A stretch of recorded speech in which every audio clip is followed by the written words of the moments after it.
তসলিমা নাসরিন ফিরতে পারেন, আসতে পারেন, সরকার যদি মনে করে তাকে পারমিশন দিতে পারে। তার বাংলাদেশ থেকে বিতাড়িত হয়ে উনি পশ্চিমবাংলায় ছিলেন। যারা বাংলা করেন, উপর বাংলা থেকে টেররিস্ট থেকে আরম্ভ করে সেলিব্রিটি অনুপ্রবেশকারী নিয়ে আসেন, তারা তসলিমা নাসরিনকে কোনোদিন জায়গা দেননি। আজ বর্তমান সরকার পাল্টেছে, আমরা গণতন্ত্রে বিশ্বাস করি।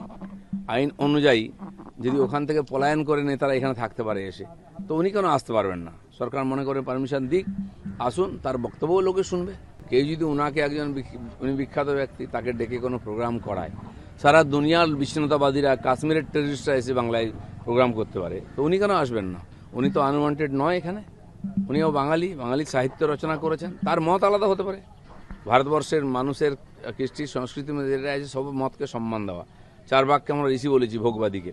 তো উনি আসবেন, ওনার বক্তব্য কেউ শুনবে, কেউ যদি মানবে, কারো বাধ্যবাধকতা নেই। কিন্তু তাকে না আসতে কেউ মানা করতে পারে না।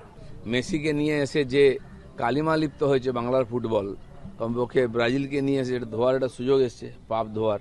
বাঙালি ফুটবল প্রেমী, ফুটবলের প্রেম রয়ে গেছে, ফুটবল আর নাই পশ্চিমবাংলায়। আমি সেদিন খেলা দেখতে গেছিলাম, ডুরান্ড কাপ ডার্বি ম্যাচে মোহনবাগান ইস্টবেঙ্গল বসে খেলছিল। আমরা স্টেডিয়ামে দেখে এটাই প্রথম আলোচনা ছিল, এই দুটো বাঙালি ক্লাব খেলছে, কজন বাঙালি আছে প্লেয়ারের মধ্যে? 2-3 জনের বেশি নাম পাওয়া গেল না। আমি তো এদের নিয়ে অত খোঁজ রাখি না। তো এই হচ্ছে বাঙালির ফুটবল, যেখানে বাঙালিই নাই। আমি আশা করব ব্রাজিল আসুক, আর্জেন্টিনা আসুক, বাংলার ফুটবলের জন্য যেন কিছু হয়। ভূমি রাজস্ব দপ্তরে সবচেয়ে বেশি দুর্নীতি হয়েছে।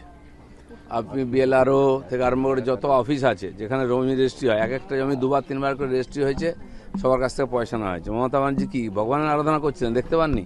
টুলু মণ্ডল বা এই ধরনের লোকেরা আজকে নাম আসছে, সরকারি জমি লুট করে সরকারি জায়গায় বাড়ি বানিয়ে, হোটেল বানিয়ে, রিসর্ট বানিয়ে, বাংলো বানিয়ে এরা বসেছিল। কেউ দেখেনি কেন? তো মমতা ব্যানার্জিও বেনিফিশিয়ারি এর থেকে, তার পরিবার বেনিফিশিয়ারি। ডিএম থেকে আরম্ভ করে উনি মাথায় বসে আছেন কেন? আজকে আমরা গিয়ে মাঠে গিয়ে দেখতে পাচ্ছি কি হয়েছে না হয়েছে সমস্যা। উনি কোনোদিন খোঁজ নেননি। অন্য কোনো মন্ত্রীর সই করার অধিকার ছিল না, তার বাড়ি বসে থাকতো, কাটমানি পেয়ে যেত। তার পরিণাম এটা হয়েছে, পশ্চিমবাংলাটা বিক্রি হয়ে গেছে, দখল হয়ে গেছে। এই সমস্ত নেক্সেস যারা করছে, দেখুন একটাকে টানুন, সব ডোর বেরোবে, কোথা সম্পর্ক আছে, শেষ পর্যন্ত কালীঘাটে গিয়ে পৌঁছে যায়, সেখানে কেউ হাত দেয় না।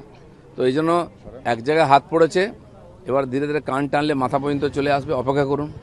আজ কেষ্টমণ্ডলকে ধরা পড়েছে বা খোলাখুলি করতো বলে সবাই জানতেন, আপনারাও জানতেন। ওইখানকার কোনো মিডিয়ায় কোনোদিন একটা তার বিরুদ্ধে লেখেনি।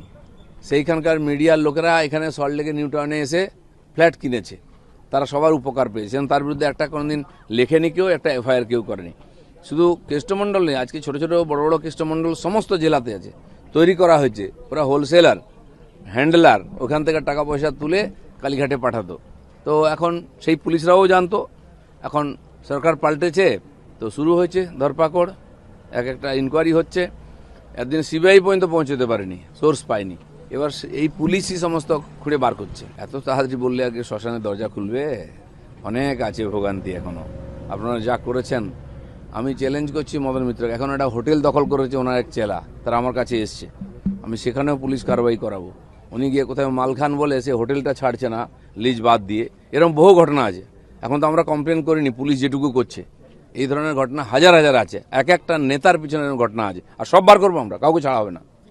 দেখুন, টিএমসি পার্টিটা প্রথম থেকেই জগা খিচুড়ি ছিল, এখনও তাই আছে। যে কটা ভোটে জিততো ওরা গায়ের জোরে জিততো, পুলিশ দিয়ে মারপিট করে জিততো। ইলেকশন যদি সত্যি হয়, সব জায়গায় ফল তার মতো রেজাল্ট হবে, 4th পজিশন, জামানত জব্দ হবে। কারণ যারা জিতে গেছেন তারা এখন বিড়ম্বনায় পড়েছেন যে আরও 2 বছর 3 বছর কাটাতে হবে।